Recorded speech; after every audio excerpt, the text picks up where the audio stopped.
अच्छा, आपको एक बात पता है? बहुत सारे लोग ये सोचते हैं कि वशीकरण, सम्मोहन, हिप्नोटिज़्म ये सब कुछ भूत-प्रेत आत्माओं से रिलेट करता है। मैं आपको एक चीज़ क्लियर कर दूँ कि हाँ, नाम कुछ वैसा लग रहा हो आपको कि भूत-प्रेत आत्मा वाली बात है, तो ऐसा नहीं है। वशीकरण बिल्कुल ही अलग बात होती है और इसका परिणाम बहुत ज़्यादा भयानक होता है। एक एग्ज़ाम्पल देता हूँ। आपके पास आकर आपके ठीक सामने कोई बैठता है और फिर पूछता है आपसे 2-3 बातें। क्या नाम है आपका? कहाँ जा रहे हैं? घर में कौन-कौन है? अच्छा, आपने पढ़ाई कहाँ तक करी है? और फिर उसका बाद वो उठकर चले, आपकी तरफ देखे और कहे कि चलो मेरे साथ, और आप उठकर चल दो। उसके बाद आपको बताने की ज़रूरत नहीं कि कितना भयानक हो सकता है। वशीकरण और इसको सीखने में 1 दिन 2 दिन नहीं लगते हैं और 1 किताब या 2 किताब से नहीं सीख पाओगे। ठीक है? एग्ज़ाम्पल कि 100 में से 95% लोग शुरू तो करते हैं लेकिन वो उस विद्या को पूरा सीख नहीं पाते। इसमें 3 चीज़ों की ज़रूरत पड़ती है। पहला, आपका अपने ऊपर कंट्रोल। आपका दिमाग पर, दिल पर बहुत ज़्यादा कंट्रोल होना चाहिए। और ये कंट्रोल कोई साधारण सा नहीं। अभी भी आप मेरी कहानी सुन रहे हो, आर्टिकल देख रहे हो, लेकिन दिमाग में कुछ और बातें भी चल रही हैं ना, इसी को कंट्रोल कहते हैं। दूसरा, कि अगर आप किसी से बात कर रहे हो तो उसकी आंखों की जो पुतलियां हैं वो आपकी आंखों से ओझल नहीं होनी चाहिए, ब्लिंक नहीं होना चाहिए, 1 सेकंड का भी गैप नहीं आना चाहिए। और तीसरा, जो बोला जाता है, जो पढ़ा जाता है, उनके शब्दों में भी फ़र्क नहीं होना चाहिए। बहुत बार मैंने बोला है कि अगर बच्चे हनुमान चालीसा कर रहे हैं और वो नहीं कर पाते, बीच में थोड़े शब्द जैसे सनकादिक ब्रह्मादि मुनीसा नारद सारद सही तहीसा वो गड़बड़ बोल गए, फिर भी हनुमान जी उन पर कृपा करते हैं। लेकिन यहाँ ऐसा नहीं है, ये वशीकरण है। इसमें आपको एक एक शब्द का उच्चारण, प्रोनंसिएशन जो होता है वो प्रॉपर करना पड़ेगा, वरना कोई असर नहीं होगा, कितनी भी आप कोशिश कर लेना। तभी कहा जाता है कि 100 में से 95% 95% लोग नहीं कर सकते। अब मैंने ये सारी बातें आपको क्यों बताई है? अच्छा, नमस्कार, जय भोले, मैं नितिन। ये चाचा का रेडियो है, यहाँ से व्लॉग, मूवी रिव्यूज़, आर्टिकल लेकर आता हूँ। आज का ये जो आर्टिकल है, ये जालंधर से है और अभी कुछ दिन पहले, करीब 1.5-2 महीने पहले का ये आप सभी ने रील देखा होगा, वीडियो आया था, सीसीटीवी फुटेज है कि एक आदमी, एक बच्चा मतलब अपने घर में काम कर रहा था। एक आदमी आता है उस घर पे, बच्चे की उम्र 17-18 साल होगी।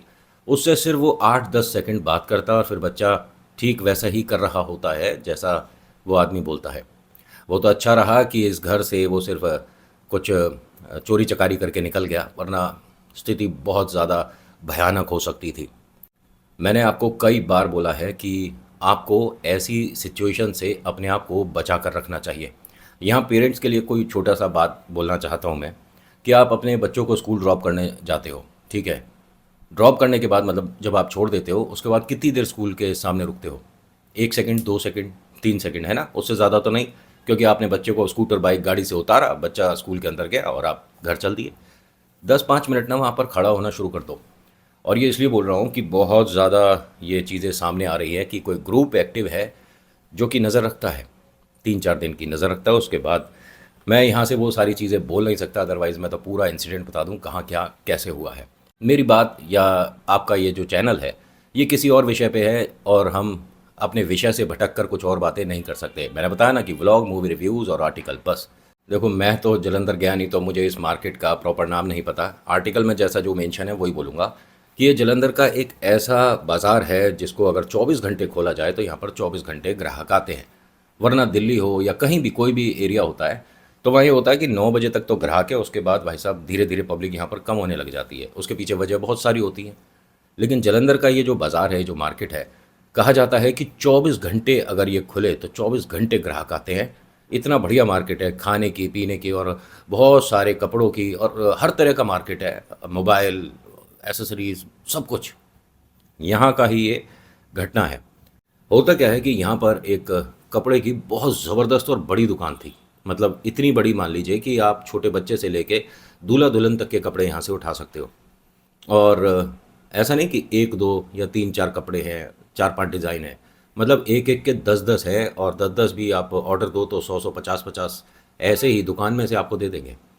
यहाँ पर एक आदमी आता है, आदमी फ़ोन पर बात करता हुआ, अच्छा आपने जो बताया था मैं कंफ्यूज हो जाऊँगा, ऐसे इतनी सारी चीज़ें मुझे याद नहीं रहती। कितनी बताई आपने? 150 साड़ियाँ, ठीक है, तो कलर एक ही चल जाएंगे क्या? मतलब मैं कैसे, आपको आना चाहिए था। अब ये सारी बातें सुनकर दुकानदार बड़ा खुश हो रहा है कि भाई मतलब ग्राहक 150 साड़ियाँ, और ये दोपहर का टाइम है, चलता बाज़ार है। ध्यान से सुनिएगा। करीब दोपहर का 1:30 या 2 बजे के आसपास का समय रहा होगा। आइए आइए भाई साहब बैठिए। एक मिनट सर। आप होल्ड करना ज़रा। सर एक गिलास पानी पिलवाओगे? हाँ हाँ लड़के, बेटा पानी ले आना भैया के लिए, पानी लाना सर के लिए। हाँ बैठिए बैठिए, सामने बैठिए ना। अब वो सामने बैठे हैं। हाँ और क्या बताया आपने? ठीक है। कितने? 22 सूट चाहिए, ठीक है सर। आपके पास सूट वगैरह मिल जाएंगे ना? हाँ मतलब लेडी सूट कह रहे हो आप या मैन सूट कह रहे हो, वो 3 पीस या कैसा? दोनों ही चाहिए? हाँ हाँ मिल जाएगा, सब कुछ मिल जाएगा। आप बस ऑर्डर करो ना, क्या चाहिए आपको? हाँ हाँ हाँ मिल जाएगा, अच्छी दुकान पे हूँ मैं। काफ़ी बड़ी दुकान है। तो एक काम करेंगे ना, यहीं से मैं सारा सामान उठा लेता हूँ। हाँ हाँ ठीक है ठीक है, आप आओगे क्या?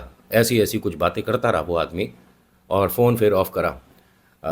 सत श्री अकाल जी। उन्होंने कहा जी सत श्री अकाल। मेरा नाम जी गुरदीप है। जी गुरदीप जी बताइए कैसे मदद कर सकते हैं? वो घर में जी ब्याह है तो छोटा मोटा सामान चाहिए जी, बताइए। तकरीबन 150 साड़ियाँ हैं, और हमारी गुड़ियाओं के लिए, मतलब हमारी जो कन्याओं के लिए तकरीबन 35 सूट, थोड़े अलग अलग करके 35 सूट कर दीजिएगा। और जो लड़कों के शर्ट का कपड़ा होता है, पैंट का कपड़ा होता है, ये तकरीबन आपको देना पड़ेगा 60-65 कर दीजिएगा। कलर आप अपने आप देख लीजिए, और फैब्रिक थोड़ा अच्छा हो। उन्होंने कहा जी आप निश्चिंत रहो, पूरे जलंधर में हमारा नाम है, और फैब्रिक अच्छा है जी, और आपको पैसे भी एकदम बढ़िया मिलेंगे जी, टेंशन ना लो। उसने सामने बैठकर, ये जो लड़का आया था, जो दुष्ट आदमी आया था, बुरा आदमी जो आया था, इसने दुकान मालिक के सामने और बाकी जो 3 लड़के काउंटर पर खड़े थे उनके सामने बैठकर पानी पिया। ध्यान से सुनना, सिर्फ पानी पिया, 1 गिलास, ठीक। उतनी देर में तीनों पर अपना वो असर कर गया। सोचिए पानी पीने में कितनी देर लग रही है, 5-10 सेकंड, 15 सेकंड। आराम से बैठकर इसने पानी ख़त्म किया गिलास, और रखता है और कहता है कि वो सब सामान निकलवाइए। अब ये तीनों लोग तोता बन चुके थे, समझ रहे हो ना, तोता। इन तीनों ने बोलते रहे, ऑर्डर देते रहे, और सामान आके काउंटर पे रखते गए। इस सामान को ज़रा बंधवा दीजिए। सामान जी बंधवा दिया। एकदम से न जाने कैसे क्या हुआ, वो जो दुकानदार पे इसने अपना प्रभाव डाला था वो हल्का हल्का कम हो गया। अब ये कैसे होता है मुझे नहीं पता, लेकिन जो बता रहे हैं वैसा ही मैं आपको बता रहा हूँ, मतलब आर्टिकल में जो बता रहे हैं वैसा ही बता रहा हूँ। ये आदमी, ये भी कह सकता हूँ कि अपने होशो हवास में वापस आ गया थोड़ा थोड़ा। जो दुकानदार था, दुकानदार ने उसे दोबारा देखा, सामान देखा, कह रहे ये सामान आपने चेक कर लिया जो आप निकलवा रहे हो? तो ये दुष्ट आदमी को हल्का सा पता पड़ गया कि इस पे से असर कैसे कम हो गया, क्योंकि जो मैंने किया है उसके बाद ये कोई सवाल जवाब मुझसे कर ही नहीं सकता है। जो मैं बोलूँगा बस वही फॉलो होगा। ये सवाल कैसे पूछ रहा है? अब दोबारा करने के लिए उसे हो सकता है कि कुछ समय लग रहा हो। हाँ हाँ मैंने सामान चेक कर लिया, आपके दुकान पर बहुत बेहतरीन सामान है, और पैसे भी आपने बहुत बढ़िया बताए। कह रहे भाई साहब पैसे तो हमने अभी बताए नहीं हैं। आपने कहा कि फैब्रिक और पैसे की कोई टेंशन नहीं है, बस सामान अच्छा निकालते रहो। पैसों की तो बात मैं अभी करने वाला था आपसे। अब ये और डाउट हो गया। ये जो दुकानदार है ये पुराना चावल है। इसने 3-4 सवाल अपनी तरफ से भी पूछ लिए। पहला सवाल कि जी मैंने आपको यहाँ जलंधर में पहली बार देखा है, आप हमारी दुकान पे पहली बार आए हो। इसने ये कह दिया कि जी मैं दिल्ली का रहने वाला हूँ। अच्छा अच्छा, आप दिल्ली के रहने वाले हैं, कहाँ रहते हैं आप? जी मैं चांदनी चौक रहता हूँ।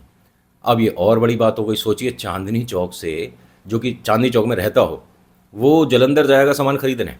मतलब कैसा भी सामान हो, दिल्ली में अगर गैजेट्स की बात करी जाए तो भागीरथ पैलेस है, इलेक्ट्रॉनिक्स का भागीरथ पैलेस भी हो गया, और करोल बाग हो गया, भाई चांदनी चौक हो गया। तो मतलब कुछ बात हजम सी नहीं हो रही। अच्छा आप चांदनी चौक रहते हो, और कितना समय हो गया? कह रहे जी मैं तो चांदनी चौक 18-19 साल से रह रहा हूँ, और ब्याह भी वहीं पर है, कुड़ी भी दिल्ली की है। अच्छा तो कुड़ी किधर की है जी, कहाँ पर दिल्ली में? जी वो ग्रीन पार्क। कहता अच्छा अच्छा ग्रीन पार्क, और आप चांदनी चौक में है ना? तो ये जो दुकानदार साहब हैं, इन्होंने कहा अच्छा तो आप दिल्ली से आए हो? मैंने कहा जी हाँ दिल्ली से आया हूँ, और जलंधर आना जाना होता रहता है। बढ़िया बात है। आपकी दुकान जलंधर में ये कब से है? उन्होंने कहा जी आपको सुनकर बड़ा अजीब लगेगा, 20-22 साल तो हम भी दिल्ली ही रहे हैं, चांदनी चौक। और वहाँ का बाज़ार, वहाँ का मार्केट तो अलग था, और यहाँ पर शिफ्ट हो गए, अब सब कुछ यहीं पर है। लेकिन एक छोटी सी बात बताऊँ आपको? जी जी बताइए। चांदनी चौक में अभी भी आपके इस भाई की दुकानें हैं। दुकानें, अब सोचो ये कमज़ोर तो है नहीं आदमी पैसे में। उन्होंने कहा अच्छा अच्छा वीर जी एक काम करिए, सामान थोड़ा जल्दी करा दीजिए। नहीं सामान तो मैं करा दूंगा, लेकिन एक मन में पता नहीं सवाल क्यों आ रहा है, आपसे पूछूं ना पूछूं? जी जी पूछिए ना। ये दिल्ली में जो चांदनी चौक में रह रहा हो वो कपड़ा लेने कहीं और जाए, थोड़ा मुझे अजीब लग रहा है, और वो भी शादी ब्याह का। तो आपको सामान नहीं देना? नहीं नहीं, मतलब ग्राहक हो आप, तो हमारे बड़े वीर जी हो, तो मैं तो बस ऐसे ही पूछ लिया। नहीं तो आपका मतलब क्या है? यानी जो दिल्ली में रहता है वो दिल्ली से ही सामान खरीदेगा, ये कहाँ लिखा है? कह रहे नहीं, आपका अगर ब्याह यहाँ पर है, थोड़ा आपको ज़रूरत जल्दी हो गया तो खरीद लेगा। अब आप घर ही जा रहे हो और अपने घर के सामने से नहीं खरीद रहे, वो थोड़ा ऐसा है भाई साहब। आप बड़े कमाल के दुकानदार दिख रहे हो मुझे। आपकी दुकान पर कोई ग्राहक आता है, आप उसे इनडायरेक्ट वे में मना कर रहे हो कि हमसे सामान मत खरीदो, जहाँ से आपका मन करता है वहाँ से खरीद लो। ठीक है, मत दो ये सामान। उन्होंने कहा, अरे आप नाराज़ क्यों हो रहे हो, मैं दे रहा हूँ सामान। उसने कहा, एक चीज़ बताइए, मेरी आंखों में देखिए आप पहले, आपको मेरी आंखों में सच्चाई दिख रही है? इन्होंने बस यही शब्द सुने थे लास्ट, जो इन्हें याद है दुकानदार को। जी जी। तो अब सामान इन्हें बोलिए कि रख दें। हाँ बेटा, सामान रख दो भाई साहब के लिए सब निकाल के।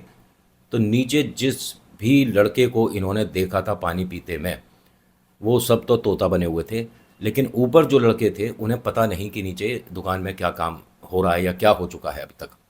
वो तो बस सामान ला रहे हैं और जो कागज़ पे लिखा है वो दे पा रहे हैं। ये आदमी अपने आप बैग उठाता है, दो बड़े बड़े बैग उठाता है। आप एक काम करिए, बिल बनाइए ना। तो इनमें से एक लड़का उसका जवाब देता है कि बिल मालिक बनाएंगे, और ये सामान कहाँ, आप ऐसे कैसे लेकर जा रहे हो, पेमेंट तो हुआ ही नहीं है अभी। उन्होंने कहा, मतलब मैं आपको कैसा आदमी दिख रहा हूँ? अरे सामान उठाकर गाड़ी में तो रखूँगा, गाड़ी सामने खड़ी है ना मेरी। इन्होंने अब थोड़ा सा ऐसे झांक के देख रहे थे कि गाड़ी किधर खड़ी है, भाई नंबर वगैरह देख लें कुछ। कह रहे ऐसे नहीं दिखेगी भाई साहब, ये आगे जो ठेली है ना उसके आगे लगा हुआ, पार्किंग का बड़ा दिक्कत है इस बाज़ार में, तो मैंने वहीं छोड़ी है। ड्राइवर भी है गाड़ी में, मैं सामान रखकर ड्राइवर के साथ आता हूँ, बाकी सामान तब उठाकर ले जाएंगे। हाँ हाँ ठीक, नहीं अगर आपको कोई दिक्कत है तो चलो मेरे साथ, किसी को चलना तो है नहीं। उसने यही शब्द बोले थे, किसी को चलना तो है नहीं। तो सबने वही कहा जो वो बोल रहा था, नहीं नहीं किसी को नहीं चलना सर। हाँ तो लाइए, इसने जितना सामान हो सकता था उठा लिया, महंगा महंगा जो भी था, और काफ़ी बड़े बैग हैं। ये मानिए कि इसका रोज़ का काम हो, वरना इतना भारी सामान इतना प्रॉब्लम के साथ कैसे कोई उठाकर और कितनी दूर भाग जाएगा भाई। खैर इसने सामान उठाया, और ये काफ़ी कॉस्टली सामान था, महंगा सामान था जो जो इसने उठाया। बाकी सामान जो बंधवाया था वो बंधा ही रह गया। और ये जो लाला जी हैं और दुकान पे नीचे काम करने वाले जो तीन लोग हैं, ये ढाई एक घंटे बाद अपने होश में वापस आए थे। जब ये लाला जी होश में आए ना, तकरीबन 16-17 गिलास पानी पिया है इन्होंने पहले। प्यास लग रही है, काके पानी पिलवाते ज़रा। पानी पिलवा दिया जी, और एक गिलास और पिलवा दे प्लीज़, एक गिलास और, दो गिलास और, ऐसे करते करते 17 गिलास करीब पानी पिया। उसके बाद रिलैक्स होते हैं, मुँह हाथ धोते हैं और कहते हैं कि ये क्या हुआ था, ये हमारे साथ गड़बड़ हो गया। इस दुकान में, बड़ी दुकान है, ना जाने ऐसे कैसे, मतलब आर्टिकल में लिखा कि यहाँ आसपास कोई कैमरा वगैरह नहीं है, और किसी को कभी ज़रूरत भी नहीं पड़ी है इस तरह का कोई गलत काम या बेईमानी कभी हुआ ही नहीं बाज़ार में। आसपास के लोगों में शोर मच गया कि ऐसे ऐसे जो लाला जी हैं उनके साथ ऐसे ऐसे हुआ है। सब ने ढूंढ मचा दी भाई साहब, बहुत ढूंढ हुई, बहुत ढूंढ हुई। इनके घर से कोई ऑफिसर भी थे, वो भी आ गए थे, उन्होंने भी खूब ढूंढा, कोशिश करी, लेकिन ना भाई साहब उस आदमी का कोई अता पता नहीं। ये मानो कि शायद दुकान से बाहर जाकर वो धरती में समा गया, गायब हो गया। लोगों का ये कहना है कि हमने आपकी दुकान से निकलते हुए इतने सारे सामान के साथ किसी आदमी को नहीं देखा। भाई एक दो पॉलीथीन या बैग होते हैं तो चलो नज़र पड़ी नहीं पड़ी, लेकिन कोई आदमी, सोचिए दोनों हाथों में बैग है और इतने बड़े बड़े बैग लेकर जा रहा है, और एक बैग आगे रखा हुआ है अपना इस तरह से पकड़ रखा है, दोनों हाथों में इधर, मतलब पूरा एकदम फुल लोड था वो आदमी, और किसी की नज़र नहीं पड़ी उस पर। ये मानो कि पूरे बाजार को कुछ सेकंड के लिए उसने हिप्नोटाइज कर दिया था। मतलब समझ के बाहर है इस विद्या को। आप ये मान लीजिए कि पहली बात तो करना पॉसिबल नहीं है, और अगर जो कर लेता है वो उसको कैसे निभाता है, ये बड़ी बात है। क्योंकि ये एक थेरेपी के तौर पर इस्तेमाल हुआ करता था पहले, लेकिन आज की डेट में तो ना जाने कौन सी थेरेपी किस चीज़ के लिए इस्तेमाल हो रही है। ये भाई साहब 2.5 घंटे बाद अपने होश में आते हैं, और उन्हें आखिरी बात बस वही याद रह जाती है कि उसने मुझे कहा था कि मेरी आंखों में आपको सच्चाई नहीं दिखती। मुझे नहीं पता वो आदमी कौन है, कैसा दिखता है, कुछ नहीं बता सकता मैं, लेकिन ये जो हमारे साथ हुआ है पूरे बाज़ार में और किसी के साथ ना हो तो ज़रा ध्यान से। आपको पता है इस बाज़ार में एक इन्होंने पूजा भी करवाई गई थी, और सारे दुकानदार वगैरह सब उसमें शामिल हुए थे।